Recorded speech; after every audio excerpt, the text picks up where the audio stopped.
你好，欢迎收听陪你读书，我是主播小静。今天要为你讲解的书叫《至关重要的关系》。这本书中文版大约18万字，我会用23分钟左右为你解读书中的精髓。在变幻莫测的时代，要怎样经营自己的职业生涯，才能成为职场赢家？在过去几十年里，人们也许可以在一个单位里面从大学毕业干到退休，刚进入公司的人就能制定一个10年以上的职业规划。但是今天，这种稳定的职业轨迹仿佛都不存在了。全球化和科技进步给职业环境带来了巨大的变化。根据美国财富杂志报道，在中国中小企业的平均寿命只有 2.5 年，集团企业的平均寿命只有7到8年。那还有哪家公司敢说自己一定能活过10年？很多看着无比强大的公司都倒掉了。人们在职业生涯中可能会在很多公司工作，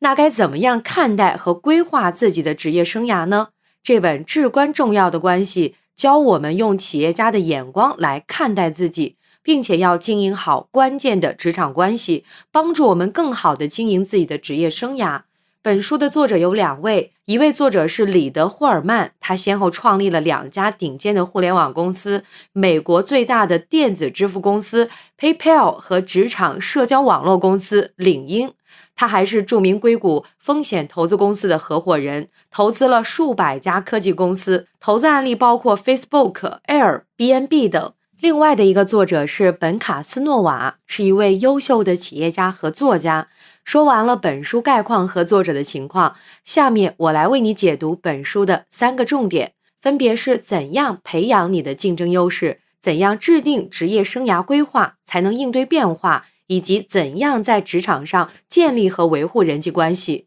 我先来为你解读书中的第一个重点，怎么样培养自己的竞争优势。作者在开篇提到了，你天生就是个企业家，并且要以企业家的心态去经营自己的职业生涯。那么企业家心态是什么样的呢？表现在这么几个方面。首先，企业家必须能满足市场的需求。虽然每个企业家都有自己的理想和情怀，但是一个企业的存在不是因为自己的理由，而是市场有相关的需求。所以企业家必须能平衡自己的理想和市场之间的关系。而我们的职业也是一样的道理。如果你想发展得好，那必须能够满足你客户的需要。你的客户呢，就是你的上司或者是你的雇主，你要为他们创造价值。其次，现在的商业环境是产能严重过剩，企业家必须要面对竞争，想要生存下去，就必须要打造自己的核心竞争力，还要采取正确的竞争战略。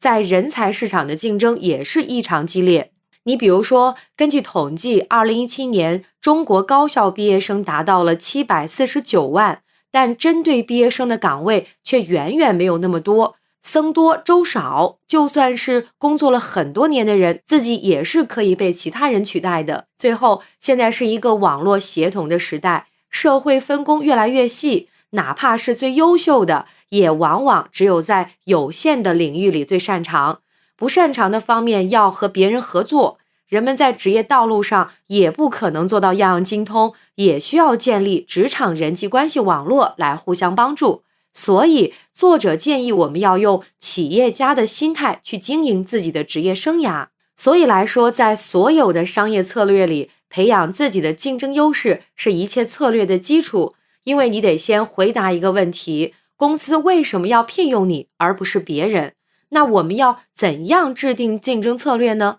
要先确定自己的竞争优势。书里面提供了一个方法，用3块拼图来组合出你的竞争优势。哪3块拼图呢？分别是你的资产、你的追求和价值观，以及市场现状。你的职业竞争优势就是由这3块拼图来构成的。先来说一说第1块拼图，你的资产，就是指你已经拥有的东西。资产分为2类。一类是软资产，比如说你掌握的知识、你拥有的技能、你的人际关系和你的个人品牌等等。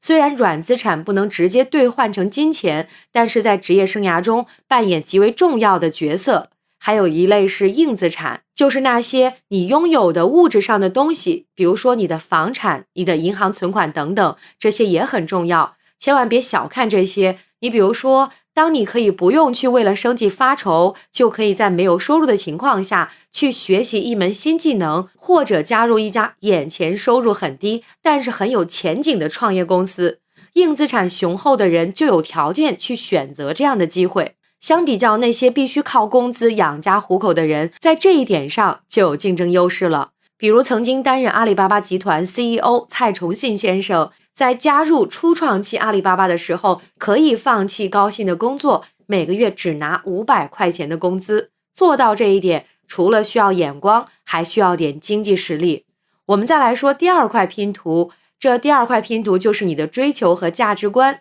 这个很容易理解，每个人都有自己的理想，也有自己更看重的东西。所以你培养竞争优势，要先了解自己，想一想你的梦想是什么，你最想做什么样的工作，最能激发你的激情是什么？你认为职业生涯中什么更重要？更看重个人成长啊，还是收入啊？有哪些原则对你来说是不可妥协的？思考这些问题，能够帮助你把第二块拼图变得清晰。第三块拼图就是指市场现实。即便你的资产雄厚，并且有远大的理想抱负，但这并不表示你就能拥有一个理想的工作了。因为如果没有人愿意雇佣你，你的梦想就是一个空中楼阁。就像企业家推出一款产品一样，产品再好，功能再强大，如果消费者不认可，也是毫无意义的。所以打造竞争优势，还要考虑市场的需求是什么样的。市场有可能是你的雇主、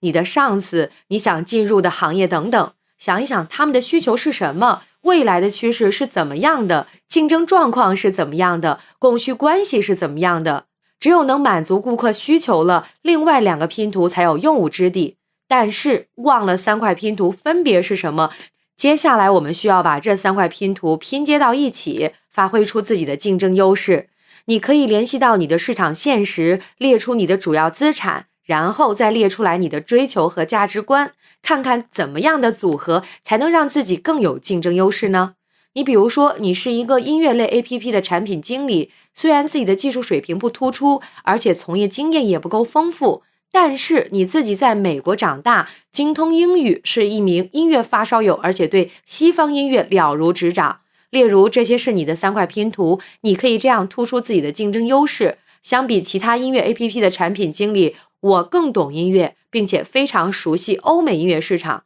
因为我精通英语，所以我更擅长和美国的版权公司沟通，这样你就比其他竞争者更有优势了。书里面还说到了这3块拼图的形状和大小是会随着时间不断的产生变化的，所以要定期评估，尤其是在职业转折点，要把自己这3块拼图的碎片重新整合起来，重新在市场上建立自己的竞争优势。以上是书中的第1个重点，要以企业家的心态看待自己的职业生涯，培养自己的竞争优势。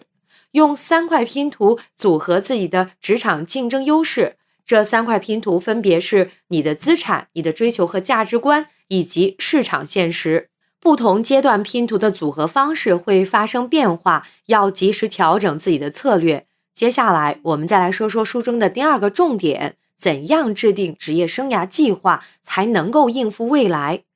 说到职业规划，有一些常见的流行观点，比如说先设定人生的终极目标，然后再把它拆分成10年、5年、3年、1年的目标，再按照计划来实现每个目标。有些目标按照这些方法是可以的，比如说你学一门技能或者完成一个旅行计划，这些都不怎么受到外界环境的影响，自己就可以实现。但是运用这些方法给自己进行职业规划的时候却没什么用，而且会带来很大的误导。为什么呢？首先，这样的理念是假定世界是静止不变的，只有在相对稳定的环境下才有效。就好像在一个平静的湖面上，把一条船从 A 点划到 B 点那样。但是今天的职场环境和以前不一样了，我们前面不也说过吗？现在的职业环境是瞬息万变的，充满着不确定性。其次，这样的理念会假定我们能够轻松、准确无误地认识自己。可是事实上，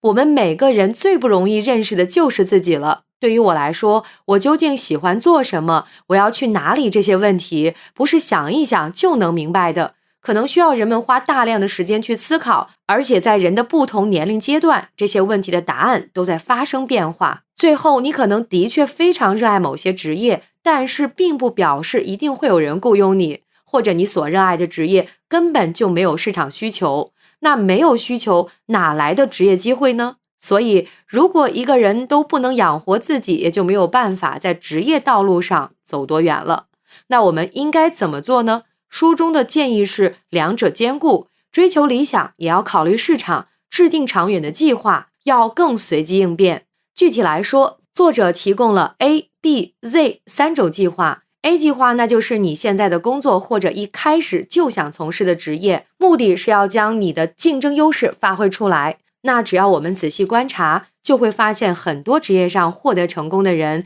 现在干的事儿往往都不是自己最初设计好的。比如本书的作者里德霍夫曼是领英的创始人，他最开始的 A 计划是想做一名学者，后来机缘巧合进了苹果公司做一名工程师，现在是成功的企业家和投资人。那么什么是 B 计划呢？ B 计划就是一个变通的替代计划了。如果 A 计划行不通，或者遇到了更好的机会，就要启动 B 计划了。比如说 Facebook 的首席运营官谢里尔·桑德伯格就是个典型的例子。最初他的 A 计划是在世界银行工作，在印度帮助那些弱势群体。2年之后他就转入了 B 计划，考入了哈佛商学院，获得 MBA 学位，进入了麦肯锡工作1年。他意识到这个道路不太适合自己，又进入了一个新的 B 计划，去了华盛顿，成为美国当时的财政部长拉里·萨默斯的首席幕僚。随后他又有一个机会进入谷歌公司，工作了6年以后，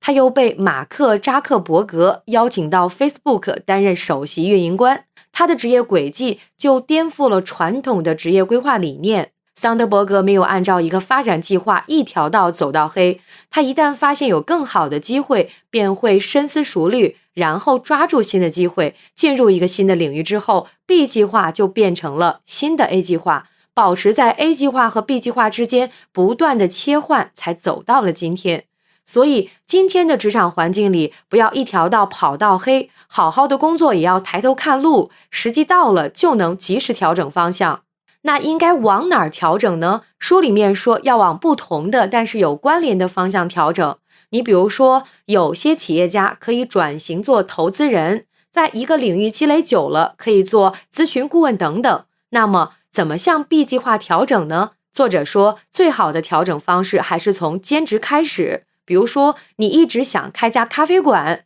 那你可以先去咖啡馆打工，边做边学习，看看别人是怎么经营的。这样能够检验你的 B 计划是否可行，也能避免一些不必要的损失。那么什么是 Z 计划呢？ Z 计划就是你的退路，是职业生涯的救生艇。如果遇到了重大的失败，所有的计划都泡汤了，这个时候就要启动 Z 计划。比如说一个人创业失败了，也没有办法回到原来的企业上班了，但是呢，他在北京还有3处房子，收房租也可以养家糊口，这个就是他的 Z 计划了。所以要先想清楚最糟糕的情况是什么，如果最坏的情况发生了，我的救生艇是什么？在积极的进行 A 计划和 B 计划的时候，也要安排一个退路，告诉自己如果失败了，大不了我还可以去开出租或者卖早点，肯定饿不死。有这样的底气，才能积极的面对未来的挑战，就不会瞻前顾后了。说完 A、B、Z 规划之后，那么我们要给自己做多远的规划呢？作者说，只要做好提前2步的打算就可以了。比如说，你刚刚大学毕业，想进入投资公司工作，最终的目标要做到合伙人的位置，那么首先想到的是怎么样进入一家合适的公司，然后是怎么样在这个行业里能干下去。先把这2个问题解决了，不用想太远，因为环境变化太快，计划赶不上变化，做长远的计划用处不大。在制定职业计划的时候，作者的经验告诉我们要把学习放在首位。在这个方面，很多人常常犯错，一旦走出校园就不学习了，更多的是去关注眼前的利益，忽略了自我的提升。所以要首先问问自己，哪项计划能给我提供更多的成长机会，哪个计划能让我学到更多的东西。就好像投资人的评估被投资的企业一样，可持续性的高成长才是最重要的衡量标准。经营自己也是一种投资，另外要打造自己独立的职业身份，就不要受到所在公司和行业的限制。为什么呢？你不是说有很多人在一些大公司里面工作，业绩也做得不错，自我感觉也良好，以为自己能力超群，其实自己的职业身份是公司赋予他的，离开了这棵背后的大树，自己并没有那么强的竞争力，很容易被替代。如果这个人的职业竞争力完全不依赖于自己的公司，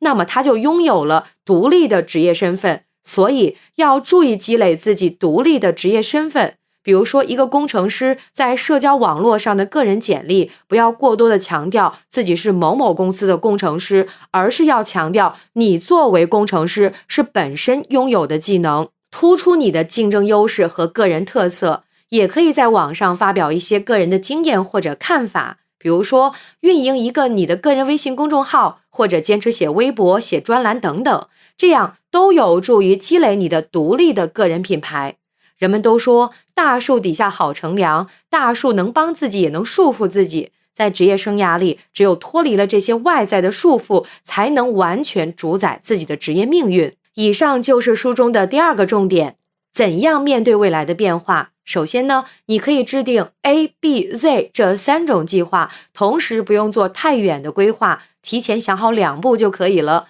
把学习和成长放在首位，不要太看重眼前的利益。其次，如果你要调整职业方向，最好朝着不同的但是有关联的方向调整，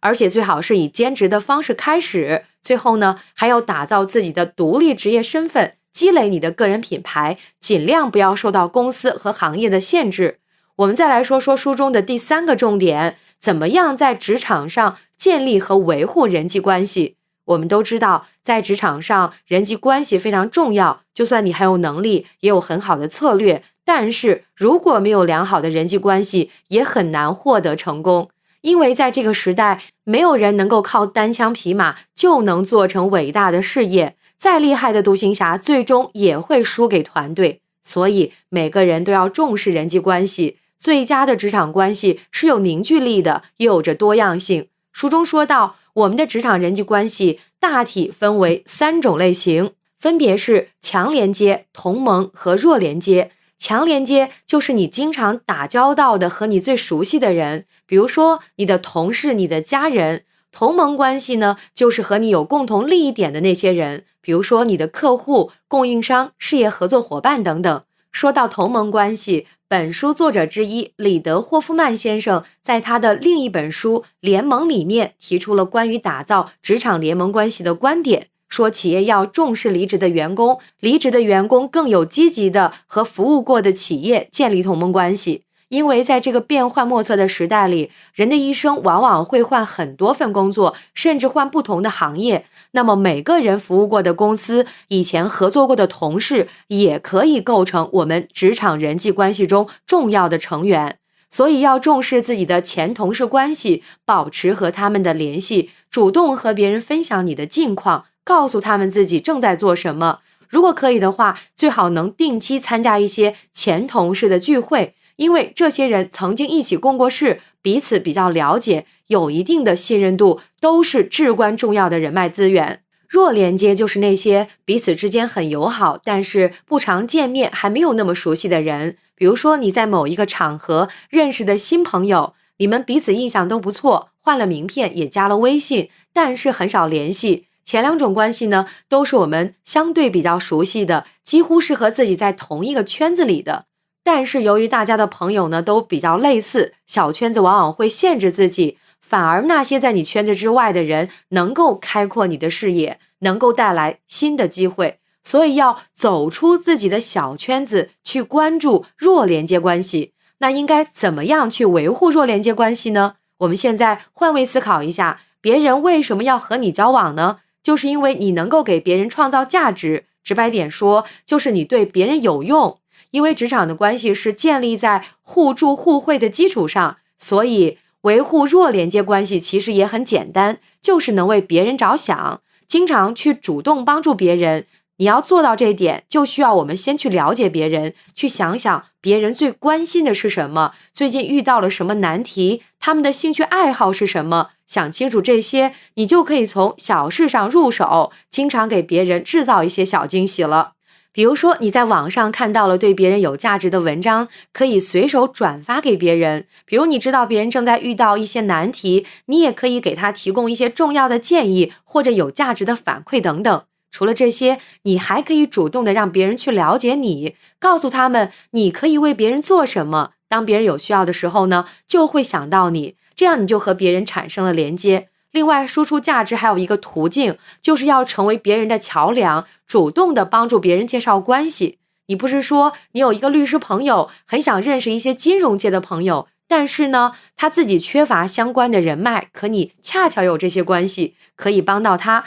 那你就主动做一个中间人。本书也建议我们设立一个交友基金，用这笔钱来支付维护关系的开销。比如经常约人一块喝杯咖啡，请别人吃个饭，举办个活动，邀请别人来参加等等，这样我们和其他人的关系就能细水长流。我们中国人常说见面三分情，所以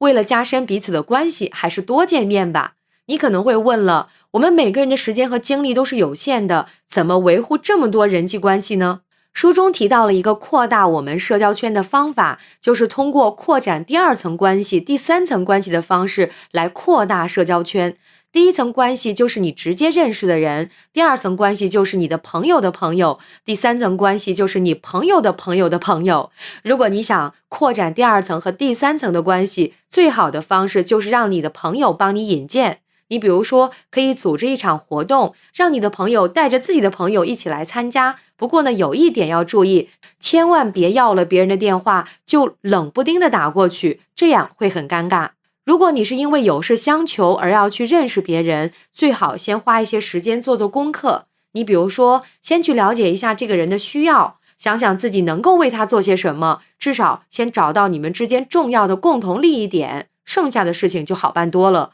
这样对方就不会觉得和你认识是在浪费时间，因为你也在为对方输出价值。那社交圈越来越大，怎么样才能管理好呢？作者建议我们要定期评估和反馈。你可以画一张人际关系结构图，看看你都有哪些类型的朋友，你最经常接触哪些人，有多少同盟关系，有多少不同的圈子，最近一个月里有没有认识新的朋友，有哪些关系要加强一些，要减少和哪些关系的来往。那这些呢，都是要定期评估和调整了。假如你发现你自己一个月都没有为别人介绍新朋友，或者自己也没有主动去认识一些新朋友，那就说明很可能没有好好利用你的人际关系网，接下来就需要调整了。以上就是书中的3个重点，怎么样建立和维护职场人际关系。要重视前同事的关系，而且要主动和以前服务过的公司建立起同盟关系，要走出自己的小圈子，重视那些弱连接关系，因为这样可以带来新的信息和机会。维护弱连接关系的方法就是要经常帮助别人，从小事上多为别人创造价值，成为别人的桥梁，主动帮别人介绍朋友。其次，要给自己建立一个交友基金，支付交友要支出的费用，通过熟人介绍的方式来扩大社交圈。认识新的朋友之前，要做一些准备工作，尽可能的去了解别人，至少找到你们之间的共同点。最后还要定期的评估和自己的关系，如果发现不合理的地方，要及时做出调整和改进。我来为你总结一下今天的内容。首先，我们说到了要以企业家的心态来经营自己的职业生涯，因为环境在变化，我们要和其他人展开竞争，我们要用3块拼图来组合出自己的职业竞争优势。这3块拼图分别是资产、追求和市场现状。拼图呢是一个动态的过程，所以在不同的阶段要有不同的组合策略，同时还要选择一个竞争压力小的山头，突出自己的绝对优势。其次，我们收到了用 A、B、Z 3种计划来面对未来的不确定性，用 A 计划发挥出自己的竞争优势，同时积极的去发现 B 计划，也要准备好自己的退路，也就是 Z 计划。把学习成长放在首位，不需要做出太远的规划，只要提前想好2步就行了。同时还要尽量的让自己的职业身份独立，不要受限于自己所在的公司甚至行业。最后，我们说到了怎样与人建立和维护关系。职场关系的基础是互助互惠，所以要尽可能的成为一个对人有用的人，主动帮助别人，为别人创造价值。要重视前同事的关系，而且要主动的和以前服务过的公司建立联盟关系，也要重视弱连接关系。维护关系要从小事入手，想要扩大社交圈，